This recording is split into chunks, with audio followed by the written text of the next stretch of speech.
Have you ever heard of Giant Salvinia? This free-floating fern poses a serious threat to our water bodies. It's one of the most aggressive invasive plants globally, doubling its biomass every 2 to 4 days. In no time, it can completely cover large lakes and rivers.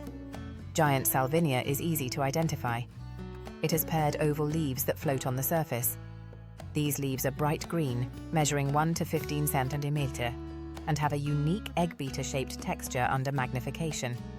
This feature sets it apart from other plants. Additionally, each plant has a modified leaf that acts like a root, helping it stay anchored and absorb nutrients. This plant grows quickly. Under optimal conditions, a single plant can create a dense colony covering a hectare in just 3 months. It reproduces through stem fragmentation rather than seeds, making control challenging. The ecological impacts are severe. Dense mats formed by Giant Salvinia can block sunlight, leading to fish kills and oxygen depletion. They also disrupt boat traffic and irrigation systems. This invasive weed is a federally listed noxious weed in the US, meaning its transport, sale, or possession is prohibited. Giant Salvinia thrives mainly in warmer states like Texas, Florida, and Louisiana. It was introduced from Brazil and is spread through the aquarium trade.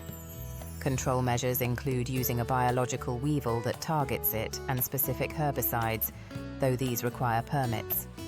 If you think you've spotted Giant Salvinia in your local waters, report it immediately. Awareness and prompt action are key to preventing its spread. Learn more about questions like distinguishing Giant Salvinia from other water plants. Stay informed and help protect our aquatic ecosystems.